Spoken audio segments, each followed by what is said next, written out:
Servantes et serviteurs de l'Éternel, chers internautes, je vous salue tous dans le bon et merveilleux nom de notre Seigneur Jésus. Nous sommes vraiment dans la joie de vous recevoir sur notre page dénommée Le Maigri de l'Évangile. Et comme je l'ai dit, c'est vraiment une joie pour nous de vous recevoir. Et notre désir qu'en ce jour encore, que le Seigneur nous bénisse ensemble.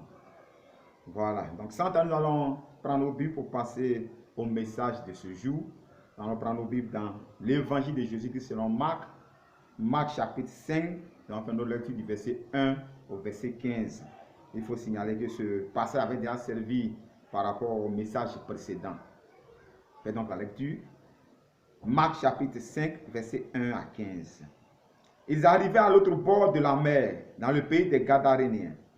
Aussitôt que Jésus fut hors de la barque, il vint au-devant de lui un homme, sortant des sépulcres, et possédé d'un esprit impur. Cet homme avait sa demeure dans les sépulcres, et personne ne pouvait plus le lier, même avec une chaîne. Verset 4. Car souvent il avait eu les fers aux pieds, et avait été lié des chaînes. Mais il avait rompu les chaînes et brisé les fers, et personne n'avait la force de le dompter. Il était sans cesse, nuit et jour, dans les sépulcres et sur les montagnes, criant et se maîtrisant avec des pierres. Ayant vu Jésus de loin, il accourut, se prosterna devant lui, et s'écria d'une voix forte: Qu'y a-t-il entre moi et toi, Jésus, fils du Dieu très haut? Je t'en conjure au nom de Dieu, ne me tourmente pas. Car Jésus lui disait: Sors de cet homme, esprit impur. Et il lui demanda: Quel est ton nom? Légion est mon nom, lui répondit-il, car nous sommes plusieurs. Et il le pria instamment de ne pas les envoyer hors du pays. Il y avait là vers la montagne un grand troupeau de pourceaux qui paissaient. Au verset 12, et les démons le prièrent, disant: Envoie-nous dans ces pourceaux, afin que nous entrions en eux.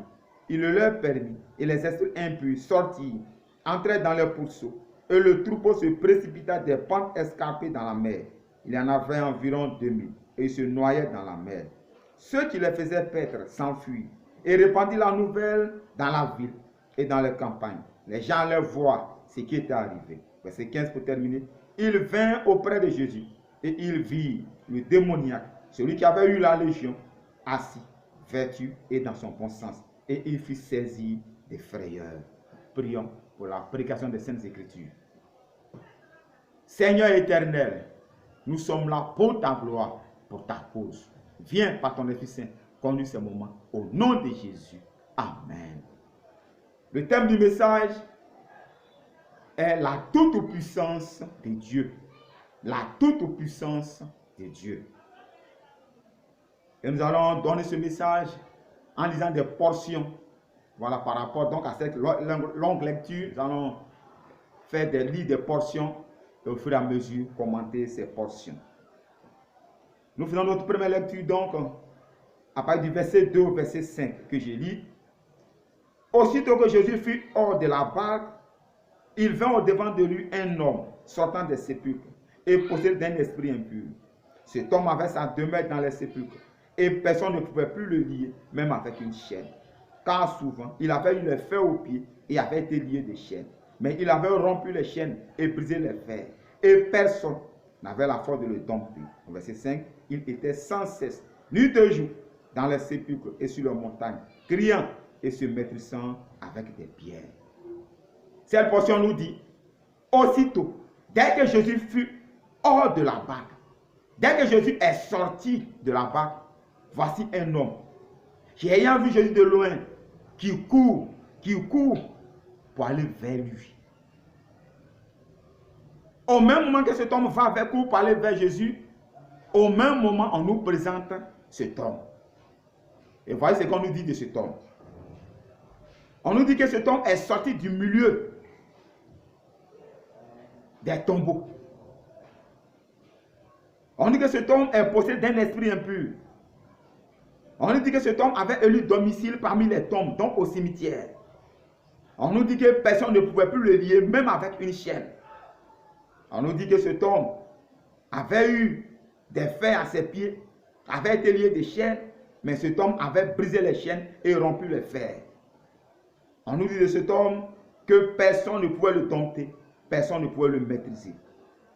On nous dit de cet homme que nuit et jour il était entre les tombeaux sur les montagnes, criant, se blessant avec des pierres. Ce passage que je viens donc de commenter nous montre que cet homme avait une certaine force. Force devant laquelle personne ne pouvait résister. Ce passage nous montre que cet homme était dangereux, que cet homme faisait peur. Mais voici quelque chose qui va se passer. Cet homme qu'on nous présente si dangereux, la Bible dit, dès que Jésus est entré sur ce territoire, dès que les pieds de Jésus ont foulé le sol de ce territoire, cet homme ayant vu Jésus va courir pour aller vers Jésus. Cet homme court pour aller vers Jésus. Pourquoi? Nous allons le savoir. Pourquoi est-ce qu'il court? Ayant vu Jésus, pourquoi est-ce qu'il court pour aller vers Jésus? Nous allons le savoir. Il court pour aller vers Jésus pour faire quoi? Regardons le verset 6. Le verset 6 nous dit, ayant vu Jésus de loin, il a couru. Comme il venait de dire tout à l'heure. Se prosternant devant lui. Cet homme court, il court. Il arrive vers Jésus. Il arrive au niveau de Jésus et il se prosterne devant Jésus. Il se met à genoux devant Jésus-Christ de Nazareth. Étonnant. Vous ne croyez pas? C'est vraiment étonnant. C'est donc qu'on nous a dit tout à l'heure qu'il avait eu les fers aux pieds, qu'il les a brisés, qu'il avait été lié des chaînes, qu'il les a rompus. C'est donc dont nous a dit que personne ne pouvait plus le dompter, personne ne pouvait plus rien faire. Cet homme ayant vu Jésus de loin, c'est lui qui court pour aller vers Jésus. Et arrivé au niveau de Jésus, il se prosterne, il se met à genoux devant Jésus. Pourquoi est-ce qu'il se prosterne? Pourquoi est-ce que cet homme se prosterne devant Jésus? Nous allons lire le verset 7. Certainement que ce verset nous aidera à le savoir. Au verset 7, voici ce qui est écrit. Et s'écria d'une voix forte. Cet homme prosterné devant Jésus, cet homme à genoux devant Jésus, s'écrie d'une voix forte. Qu'y a-t-il entre moi et toi, Jésus, fils du Dieu très haut? Qu'y a-t-il entre moi et toi, Jésus, fils du Dieu très haut? Avant même de répondre à cette question, à savoir pourquoi est-ce qu'il se prosterne devant Jésus, écoutez bien ce que cet homme dit. Écoutez bien ce que cet homme à genoux dit. Qu'y a-t-il entre moi et toi, Jésus, fils du Dieu très haut? Si je vous demandais, est-ce que cet homme connaissait Jésus avant? Vous allez me dire non. Moi-même, j'ai dit non. Donc, il ne pouvait pas connaître son nom. Cet homme ne pouvait pas connaître le nom de Jésus. Parce qu'il n'avait pas vu Jésus avant. Qui donc parle au travers de cet homme?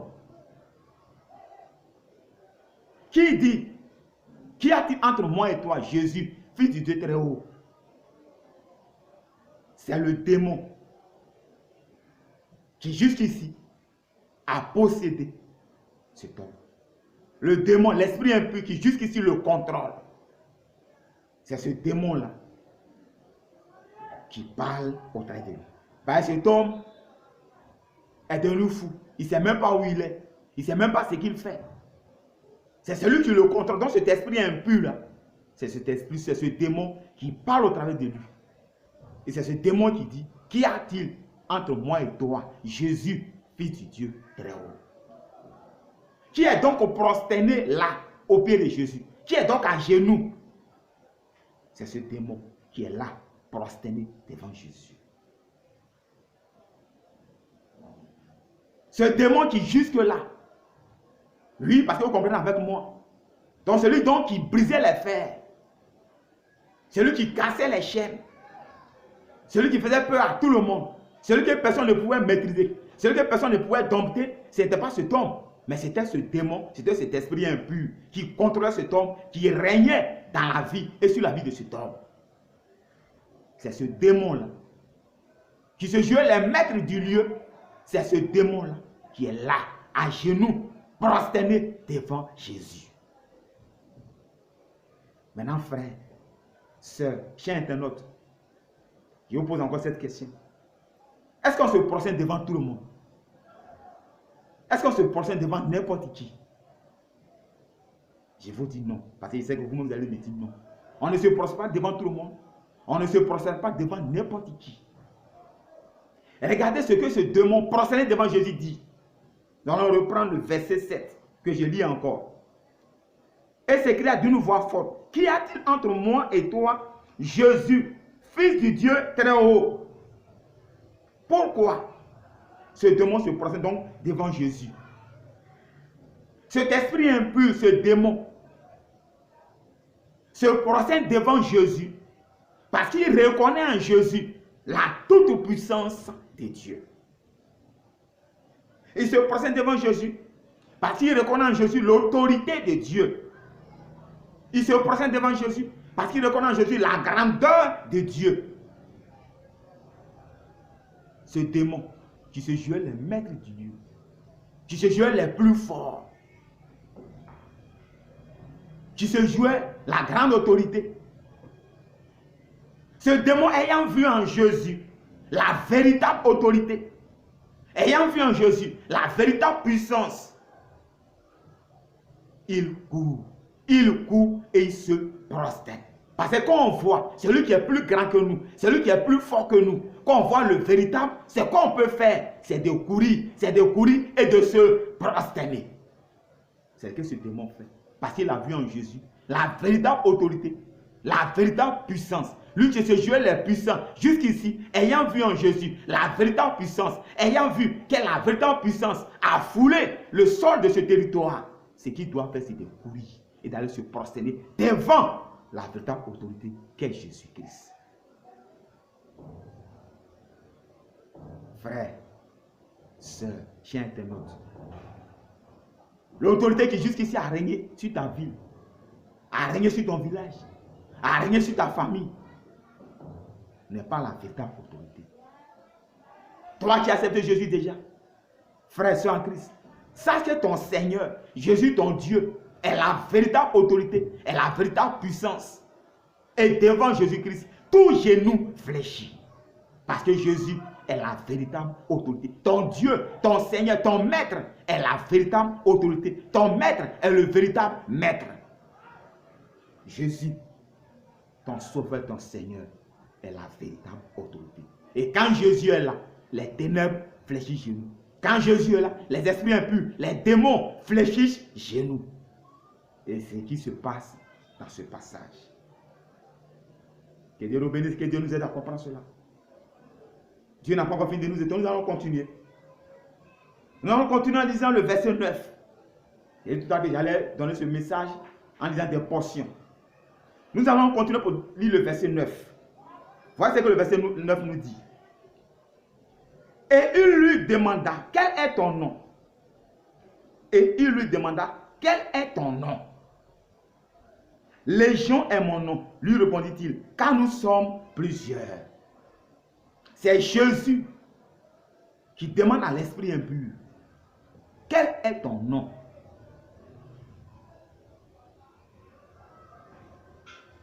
Nous savons tous que Jésus-Christ est Seigneur, que Jésus est Dieu.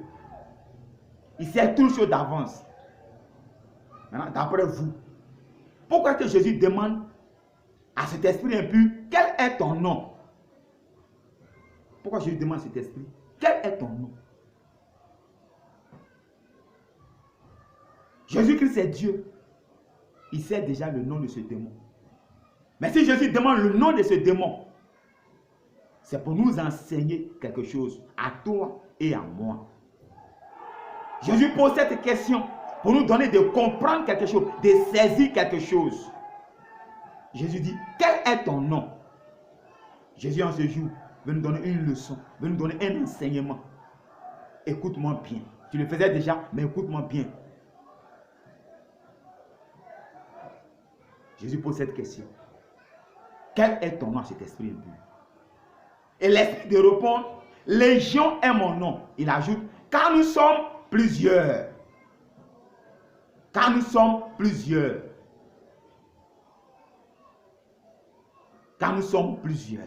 Légion est mon nom. Quand nous sommes plusieurs.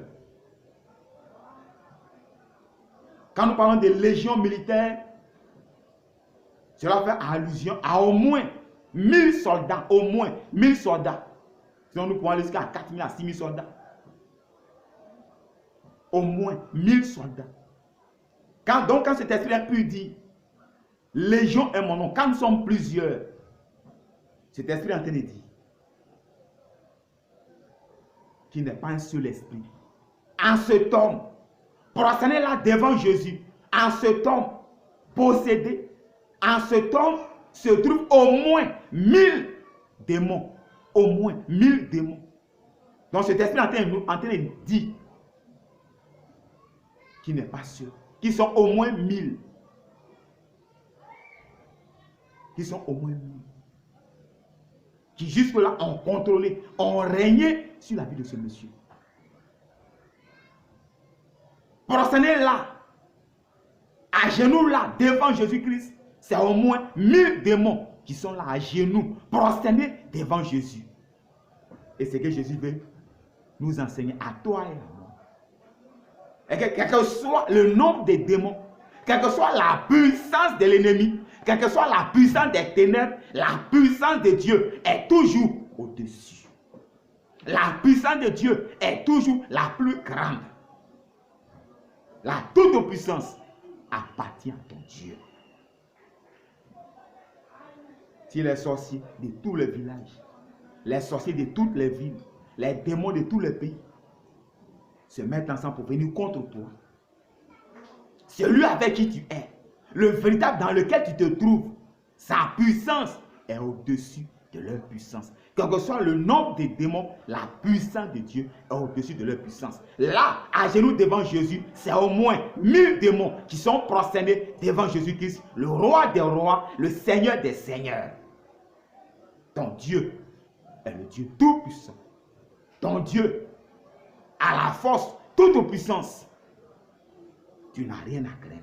Tu es dans le véritable. Tu es avec le véritable. Tu es avec le plus grand. Tu es avec le plus fort. Tu n'as rien à craindre. Si jusqu'ici, sœur, frère, tu passes par des difficultés, ce n'est pas parce que les soldats de ton village sont plus forts que ton Dieu. Ce n'est pas parce que les esprits mauvais sont plus forts que ton Dieu. Non. Avec notre Dieu, tu n'as rien à craindre. Ton Dieu est le Dieu tout-puissant. Ton Dieu a la toute-puissance. Rien ne peut vaincre ton Dieu. Rien n'est au-dessus de ton Dieu. Ton Dieu est le Dieu tout-puissant. Et devant ton Dieu, devant sa toute-puissance, les ténèbres fléchissent chez nous. Tu n'as rien à craindre. Tu n'as rien à craindre. Certainement que tu passes par des difficultés. Que ces difficultés ne te fassent pas croire que les ténèbres sont au-dessus de ton Dieu. Non. Tranquillise-toi. Elle les regarde sur ton Seigneur. Elle les regarde sur ton Sauveur. Elle les regarde sur celui qui a créé le ciel et la terre. Elle les regarde sur le véritable. Tu es dans le véritable. En son temps, par sa toute puissance, il va t'accorder ce que tu cherches tant. Ne regarde ni à gauche, ni à droite, encore moins en arrière. Elle les regarde sur celui qui est devant toi.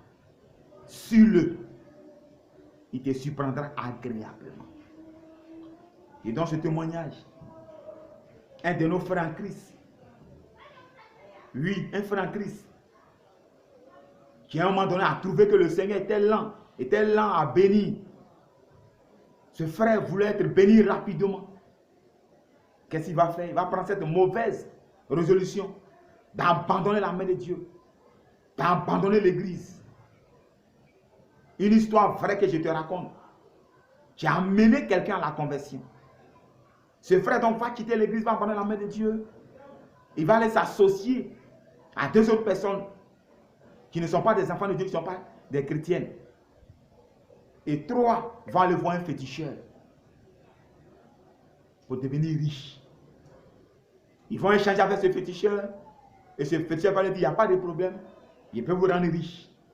Si vous voulez être riche, je vais prendre rendez-vous avec vous, avec le monde des ténèbres, avec 2 esprits au cimetière. Après votre rendez-vous avec ces esprits, si vous avez tenu à la vue de ces esprits, si vous avez tenu pendant 5 minutes en présence de ces esprits, après 5 minutes, demandez ce que vous voulez. Demandez tout ce que vous voulez. Il va donc prendre rendez-vous avec vous à minuit au cimetière. Une fois que ces esprits seront là, à ce rendez-vous, ce qu'on vous demande, c'est de rester en leur présence pendant 5 minutes. Et après 5 minutes, après que 5 minutes soient passées, demandez tout ce que vous voulez. Et cela vous sera accordé.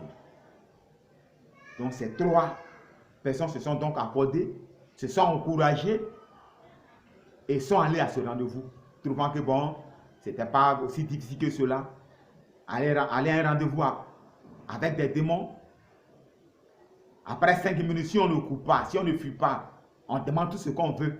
Et chacun a commencé à imaginer déjà les milliards qu'il pouvait avoir, les réactions qu'il pouvait faire. Ils sont allés donc à ce rendez-vous. Et celui qui a raconté cette histoire qui a amené cette personne, qui l'a raconté à la conversion. Ce monsieur, lui, trafiquait déjà avec le diable. Lui était déjà un agent du diable, il trafiquait déjà avec le diable. Donc lui, comme d'habitude, il partait à son rendez-vous avec le monde des ténèbres. Alors qu'il partait à son rendez-vous avec le monde des ténèbres, voici qu'il va rencontrer 2 esprits mauvais et méchants qu'il connaît très bien. Ils vont se saluer et ces esprits vont lui dire qu'ils ont rendez-vous avec 3 hommes. Ces esprits vont lui dire qu'ils ont rendez-vous avec 3 hommes. Et puis bon, ils se sont salués, ils se sont dépassés.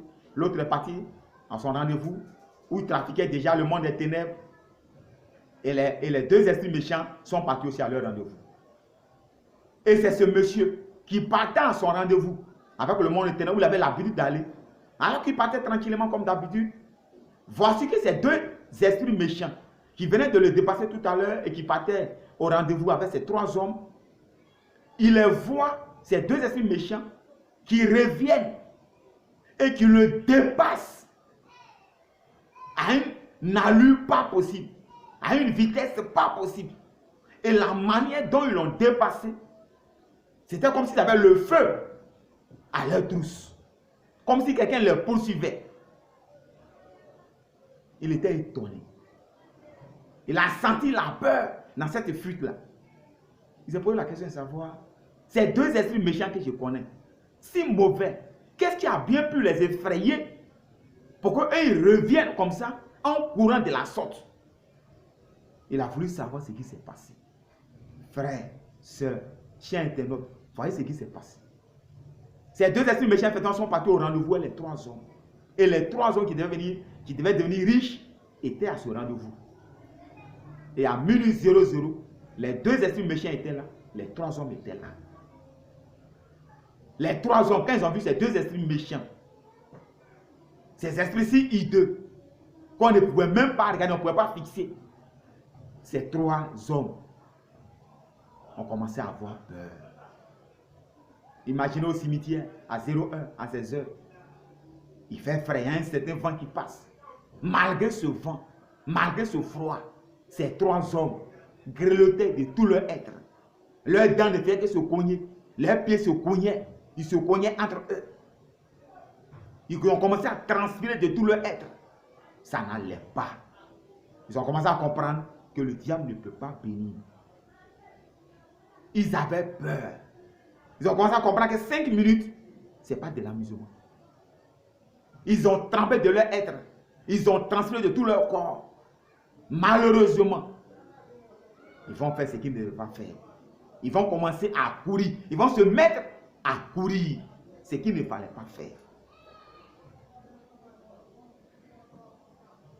Ayant commencé à courir, ces 2 esprits méchants vont se mettre à les poursuivre. Et rapidement, les 2 premières personnes ont été rattrapées, ont été tuées sur le coup. Une histoire vraie que je vous raconte. Les 2 premières personnes ont été rattrapées et ont été tuées sur le coup par ces démons. Et la 3e personne qui continue de courir, cette 3e personne, c'était notre frère qui a abandonné la main de Dieu. Et notre frère, se voyant déjà mort, se sachant même mort, alors qu'il tombait, alors qu'il partait pour tomber dans un désespoir profond, va quand même prononcer le nom de Jésus. En tombant, il va dire Jésus. Ce frère rétrograde, ce frère qui allait s'asseoir devant un féticheur, c'est son nom de Jésus qui a fait fuir ces deux esprits mauvais et méchants, qui les a fait fuir de la sorte pour aller dépasser l'autre qui déjà trafiquait avec les ténèbres. L'autre ayant vu, ayant compris qu'il y a une puissance supérieure à la puissance du monde des ténèbres, a préféré abandonner le monde des ténèbres et se tourner vers Jésus. Cette personne aujourd'hui est devenue chrétienne, est devenue enfant de Dieu. Ma soeur, que le découragement ne te gagne pas. Dieu en son temps, le Dieu tout-puissant en son temps, te bénira. Frère, ne regarde pas ailleurs. Tu es avec le meilleur, tu es avec le bon Dieu, tu es avec le tout-puissant. Ne regarde pas ailleurs. Dieu en son temps étendra sa main. Et comme il a fait pour les enfants d'Israël. De même qu'il a ouvert la mer pour les délivrer de l'Égypte. Dieu va agir. Là où tu ne penses même pas, pour te délivrer, pour te bénir. Que Dieu nous garde. Et que Dieu, par son Esprit Saint, nous donne de pouvoir comprendre ce message. Nous donne de pouvoir saisir la profondeur de ce message. Et que par ce message, Dieu nous donne à tous, lui, à nous tous sommes ses enfants, de nous attacher à lui. Oui, parce que nous sommes là où nous devons être, dans le vrai Dieu, dans le véritable Dieu, dans le Dieu tout-puissant. Toi qui jusque-là n'as pas encore fait la paix avec Dieu par Jésus-Christ, qui vient d'entendre ce message, sache qu'en Jésus, tu vas rencontrer le Dieu tout-puissant, le Dieu qui a la toute-puissance. Que Dieu vous bénisse et que sa bonne main soit sur vous. Voilà, vous allez voir les numéros qui vont défiler sur votre écran. Nous vous encourageons donc à nous appeler. Si vous avez des commentaires, si vous voulez aussi, par rapport à certains conseils, vous pouvez toujours nous appeler à ces numéros. Que Dieu vous bénisse abondamment et abondamment au nom de Jésus. Amen.